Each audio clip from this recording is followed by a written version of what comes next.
सभी को शुभ दिन। इस विशेष वीडियो में हम जानवरों में पाए जाने वाले विभिन्न प्रकार के ऊतकों के बारे में जानेंगे। अब ऊतकों की परिभाषा से शुरू करते हैं। ऊतकों की परिभाषा में हम 3 बिंदुओं को शामिल कर सकते हैं। पहला बिंदु यह है कि ऊतक समान कोशिकाओं का एक समूह होता है, तो सभी कोशिकाएं एक जैसी होंगी।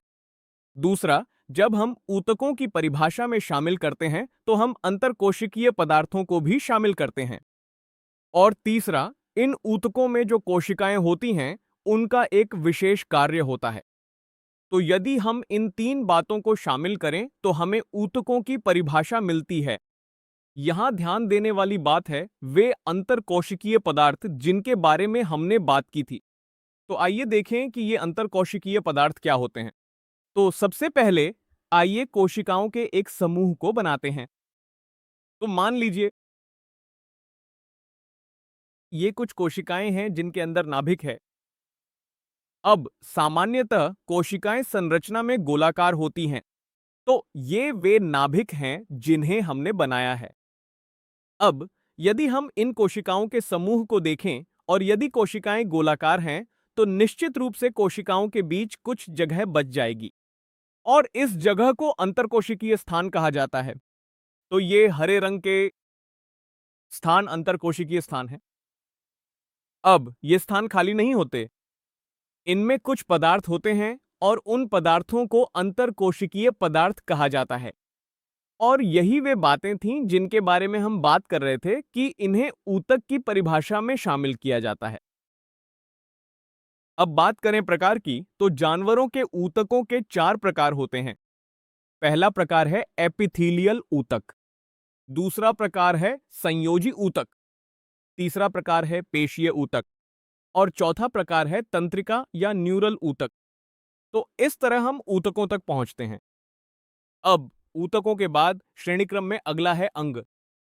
तो अंग में ये ऊतक, जिन 4 प्रकार के ऊतकों के बारे में हमने अभी बात की, ये एक विशेष क्रम में व्यवस्थित होंगे, विशिष्ट अनुपात और पैटर्न में, और इससे अंग का निर्माण होगा। अंगों के सामान्य उदाहरण हैं, हम कह सकते हैं कि पेट एक अंग है, लार ग्रंथि एक अंग है, गुर्दा एक अंग है। तो ये सभी तब बनते हैं जब ये चारों ऊतक विशेष अनुपात और पैटर्न में व्यवस्थित होते हैं। अंग के बाद श्रेणी क्रम में अगला आता है अंग तंत्र। तो जब 2 या 2 से अधिक अंग एक सामान्य कार्य करेंगे तब हम उस विशेष तंत्र को अंग तंत्र कहेंगे। जब यह अंग तंत्र बनता है तो जो अंग आपस में जुड़े होते हैं उनमें भौतिक या रासायनिक क्रिया प्रतिक्रिया होती है। अंग तंत्र के सामान्य उदाहरण हैं, हम कह सकते हैं पाचन तंत्र, अंतःस्रावी तंत्र, तंत्रिका तंत्र, उत्सर्जन तंत्र आदि। तो अगर हम इस विशेष श्रेणी क्रम को देखें तो स्पष्ट है कि ऊतक सबसे निचला है जो कोशिकाओं के समूह से बना था। तो कोशिकाओं ने ऊतक बनाए, ऊतकों ने अंग बनाए और अंगों ने अंग तंत्र बनाए। तो यह वह श्रेणी क्रम है जो अब जीवित प्रणालियों में मौजूद है। इसके बाद हम 4 प्रकार के ऊतकों के बारे में बात करेंगे जिसकी शुरुआत एपिथेलियल ऊतक से होती है। तो पहला ऊतक है एपिथेलियल ऊतक। एपिथेलियल ऊतक के अन्य नाम हैं एपिथीलियम या एपिथीलिया। हम कह सकते हैं कि ये एपिथेलियल ऊतक के पर्यायवाची हैं। एपिथेलियल ऊतक में कोशिकाएं आपस में सघन रूप से जुड़ी होती हैं। तो आइए हम एपिथेलियल ऊतक की संरचना का अध्ययन करें। तो एपिथेलियल ऊतक में मान लीजिए एक परत कोशिकाओं की है। तो यह कोशिकाओं की एक परत है, एपिथेलियल कोशिकाएं। जब भी एपिथेलियल कोशिकाएं मौजूद होती हैं, उनके नीचे सहारा देने के लिए बेसमेंट मेम्ब्रेन होता है। तो यह बेसमेंट मेम्ब्रेन है जो मौजूद है और बेसमेंट मेम्ब्रेन के नीचे सहायक संयोजी ऊतक भी होता है। तो इस तरह एपिथेलियल ऊतक की संरचना बनती है। तो हम कह सकते हैं कि यह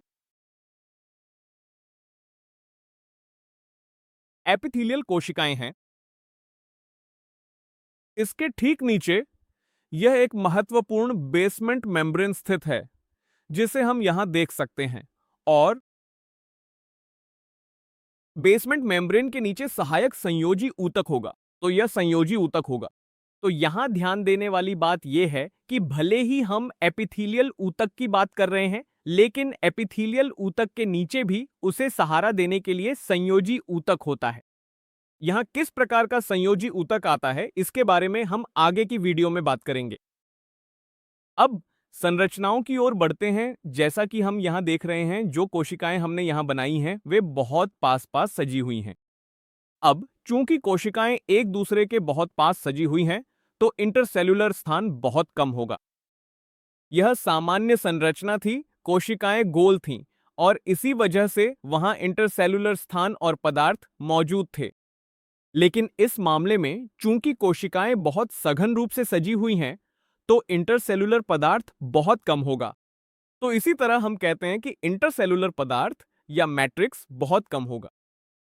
साथ ही जो रक्त वाहिकाएं मौजूद होती हैं, वे भी इन्हीं इंटरसेल्यूलर स्थानों से होकर गुजरती हैं।